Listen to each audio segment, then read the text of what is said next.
Assalamu alaikum. Bonjour à tous et bienvenue dans cette deuxième vidéo dans laquelle nous allons continuer notre étude de la première leçon du deuxième tome de la méthode de Médine et nous intéresser à une nouvelle particule qui, comme la particule inna, modifie le sens et la déclinaison de la phrase nominale. Dans la deuxième partie de ce cours, nous nous intéresserons à l'utilisation de dhu pour qualifier ou identifier un nom en indiquant une chose qu'il possède ou une de ses caractéristiques. Et nous terminerons par l'emploi de l'adjectif ra'alin qui présente certaines particularités. Mais avant d'aborder ces questions, revenons à notre étude des particules qui modifient le sens et la déclinaison des phrases nominales. Pour illustrer cette question, commençons par reprendre des phrases nominales simples tirées de la leçon du manuel de Médine. Al-irtibaru sahlun. L'examen est facile. Al-mudiru fi ghurfatihi. Le directeur est dans son bureau. Comme nous l'avons observé dans le cours précédent, il est possible de modifier le sens de ces phrases en apportant une nuance par l'introduction d'une particule à son début, comme la particule inna qu'on utilise pour confirmer le sens de la phrase et affirmer sa véracité. Inna l'irtibara sahlun. L'examen est vraiment facile.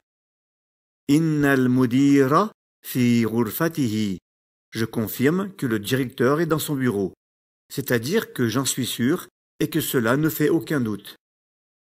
En arabe littéraire, on peut également apporter d'autres nuances au sens de la phrase nominale, comme avec l'emploi de la particule la'alla qu'on utilise pour exprimer l'espoir que l'information de la phrase nominale, al-khabar, soit vraie ou se réalise. Si on ajoute donc la particule la'alla au début de nos exemples, on obtient les phrases suivantes.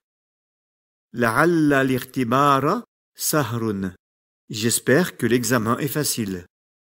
La'alla al-mudira fi ghurfatihi. Espérons que le directeur soit dans son bureau. Avant de continuer, j'attire votre attention sur le fait que la particule la'alla ne correspond pas littéralement au verbe espérer du point de vue lexical, mais comme elle exprime comme lui la notion d'espoir, et qu'on ne dispose pas en français d'équivalent en cette particule, on est plus ou moins obligé d'utiliser une conjugaison du verbe espérer pour exprimer une phrase similaire en français. Du point de vue grammatical, la particule la'alla implique les mêmes modifications que la particule inna, et c'est la raison pour laquelle on considère en arabe littéraire que la'alla min akhawati inna, ce qui signifie littéralement que la'alla fait partie des sœurs de inna pour indiquer qu'elle fait partie de la même catégorie que inna. Dans les phrases qui débutent par la'alla, les noms al-irtibara et al-mudira occupent donc la fonction de ismu la'alla, le sujet de la'alla, de la même façon qu'ils occupaient la fonction de ismu inna dans les phrases qui débutent par inna. Ces deux noms sont donc mansoub, c'est-à-dire déclinés au cas direct et marqués par la voyelle fatha à leur terminaison. Le nom sahlun et la construction fi ghurfatihi occupent quant à eux la fonction de khabaru la'alla, qui, comme la fonction de khabaru inna, qu'on trouve dans les phrases qui débutent par inna, implique le cas régulier de déclinaison. Comme le nom sahlun est déclinable, on considère qu'il est marfou', c'est-à-dire décliné au cas régulier et marqué par la voyelle dhamma à sa terminaison. La construction fi ghurfatihi correspond quant à elle à une pseudo-phrase, en arabe shibhu jumla, qui ne peut pas être déclinée dans sa globalité, et ses composants suivent donc normalement les règles de grammaire et de déclinaison que vous avez appris dans votre étude du tome 1 de Médine. Comme pour la particule inna, lorsqu'on ajoute la particule la'alla au début d'une phrase nominale dont le sujet est un pronom personnel, on utilise le pronom personnel sous sa forme attachée puisque nous avons appris que la fonction de ismu la'alla impliquait le cas direct de déclinaison. Pour introduire une notion d'espoir à la phrase huwa bi khayrin, qui signifie il va bien, on dira donc la'allahu bi khayrin, dont le sens correspond donc en français à j'espère qu'il va bien. C'est-à-dire qu'on exprime ici l'espoir que l'information bi khayrin soit vraie. Anta bikhayrin. Tu vas bien? La'allaka bikhayrin. J'espère que tu vas bien. Dans ces phrases, notons que les noms ou les constructions qui occupent la fonction de khabar, l'information, représentent du point de vue du sens des choses positives, comme le fait que l'examen soit facile, que le directeur soit dans son bureau, ou que l'interlocuteur aille bien et soit en bonne santé, et la particule la'alla exprime donc dans ce cas l'espoir que ces choses soient vraies ou se réalisent. Dans d'autres contextes, l'information de la phrase nominale peut cependant se référer à des choses ou des situations qui sont perçues comme négatives, et dans ce cas, on utilise la particule la'alla pour exprimer la crainte qu'elle soit vraie ou se réalise, et nous aurons l'occasion d'observer des exemples de ces situations dans l'étude des manuels de la méthode de Médine. Avant de passer à la suite du cours, voyons ensemble quelques exemples de phrases nominales tirées du dialogue qui commencent par les particules inna et la'alla. Innaka talibun dhakiyyun wa mujtahid. Tu es vraiment un étudiant intelligent et appliqué. Kayfa haluka ya ustad? La'allaka bikhayr. Comment allez-vous, maître? J'espère que vous allez bien. Inna sa'ataka jamila. Ta montre est vraiment jolie. Innaha rakhisatun jiddan. Elle est vraiment très bon marché. Ou plus simplement, elle n'est vraiment pas chère du tout. Intéressons-nous maintenant à l'emploi du nom dhu qui est abordé au paragraphe 8 et 9 de la page 9 du manuel de Médine et qu'on utilise pour indiquer que quelqu'un ou quelque chose possède une caractéristique ou un objet qui permet de l'identifier. Pour illustrer l'emploi de dhu, reprenons quelques-unes des phrases prises en exemple dans la leçon. Mudiruna dhu qamatin tawilatin. Hadha ad-daftaru dhu waraqin musattarin. En arabe littéraire, le nom dhu est employé pour qualifier ou identifier le nom qui le précède en indiquant qu'il possède un objet ou une caractéristique mentionnée après lui. Dans la première phrase, le nom dhu est employé pour nous informer que mudiruna, qui signifie notre directeur et qui est placé avant lui, possède la caractéristique d'avoir une grande taille, comme l'indique la construction qamatin tawilatin, placée après lui. Mudiruna dhu qamatin tawilatin signifie donc littéralement notre directeur possède une grande taille et que l'on peut reformuler en disant notre directeur est de grande taille. Dans la deuxième phrase, c'est le même principe et le nom dhu nous indique que ad-daftaru, le cahier, possède waraqin musattarin, qui signifie une feuille à rayures ou encore une feuille quadrillée.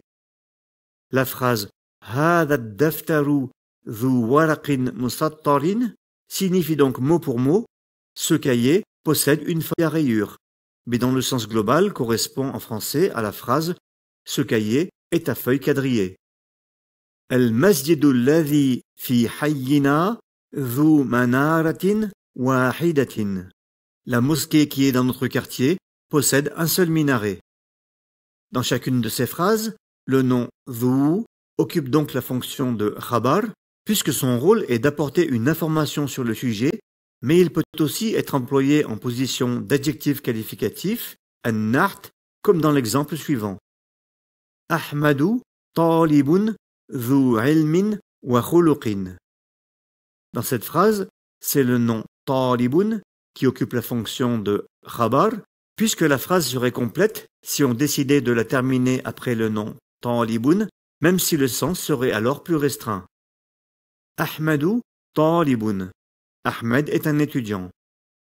Le nom dhu occupe donc la fonction d'adjectif qualificatif puisqu'il est employé pour qualifier et définir le nom talibun à l'aide de deux de ses caractéristiques qui sont ilmin, qui signifie science ou savoir, et khuluqin, qui signifie caractère, c'est-à-dire dans ce contexte, un bon caractère.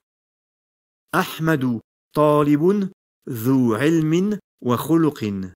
Ahmed est un étudiant qui possède de la science et un bon caractère. Du point de vue grammatical, le nom dhu est toujours annexé au nom qui le suit, qui occupe donc la fonction d'annexant, mudafun ilayhi. Dans ces phrases, les noms qamatin, waraqin, manaratin et ilmin sont donc tous majrour, c'est-à-dire déclinés au cas indirect et marqués à leur terminaison par la voyelle kasra.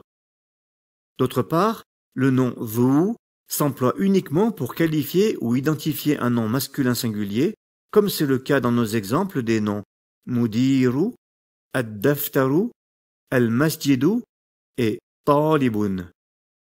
Lorsqu'il qualifie ou apporte une information sur un nom de genre féminin ou un nom pluriel, il se présente alors sous une forme différente qui correspond au genre et au nombre exprimés par le nom auquel il se réfère. Au singulier, on dira donc هذا الطالب ذو خلق. Cet étudiant a un bon caractère si on se réfère à un seul étudiant. Mais s'il s'agit d'une étudiante, on devra utiliser le nom ذات qui est l'équivalent de ذو pour le féminin. هذه الطالبة ذات خلق. Cette étudiante a un bon caractère. Au pluriel, si on se réfère à plus de 2 personnes, le nom ذو devient ذوو pour le masculin et ذوات pour le féminin, et on devra donc dire هؤلاء الطلاب ذوو خلق s'il s'agit d'étudiants et هؤلاء الطالبات ذوات خلق s'il s'agit d'étudiantes. Pour terminer ce cours, intéressons-nous à une particularité qui concerne l'adjectif ra'alin, qui signifie cher, et qui est mentionné dans les exemples suivants, situés au paragraphe 11 de la page 10 du manuel de Médine. هذا القلم غال. Ce stylo est cher. هذه الساعة غالية. Cette montre est chère. Dans la première phrase, l'adjectif غال est indiqué sous sa forme du masculin, puisqu'il qualifie le nom al-qalamu, qui est de genre masculin. Et dans la seconde phrase, il est présent sous sa forme du féminin ra'aliyatun, puisqu'il qualifie le nom as-sa'atu, qui est de genre féminin. Si on observe et compare les 2 formes du masculin et du féminin de cet adjectif, on constate la présence de la lettre ta marbuta, qui marque l'accord au féminin à la terminaison de ra'aliyatun, ainsi que la présence de la lettre ya, qui est absente de la forme du masculin ra'alin.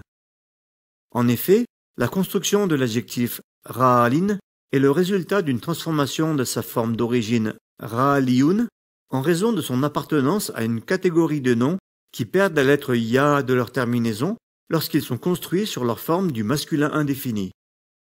D'autre part, la double voyelle kasra, présente à sa terminaison, indique sa nature indéfinie mais ne constitue pas une marque de déclinaison, et les causes et les conséquences de ces modifications seront abordées plus en détail dans l'étude du tome 3 de la méthode de Médine. Voilà pour aujourd'hui. Ce deuxième cours de grammaire consacré à l'étude de la première leçon du tome 2 de la méthode de Médine est maintenant terminé. On se retrouve Inch'Allah demain pour le 3e cours, dans lequel nous allons nous intéresser à l'emploi de la particule am dans les phrases interrogatives, ainsi qu'à la manière d'exprimer des quantités égales à 100 ou 1000 en arabe littéraire. Cette série de 3 vidéos que je vous propose de suivre cette semaine est extraite de ma nouvelle formation audiovisuelle consacrée à l'étude intégrale des leçons 1 à 9 du 2e tome de la méthode de Médine. La formation complète est composée d'un total de 20 vidéos qui expliquent de manière claire et détaillée l'ensemble des notions linguistiques et grammaticales abordées dans les leçons de ce manuel. Pour en savoir plus sur son contenu et son déroulement, vous trouverez le lien vers la présentation détaillée de cette nouvelle formation dans la description. Si vous souhaitez être averti de la parution de mes prochaines vidéos, n'oubliez pas de vous abonner à ma chaine. Wassalamu alaikum.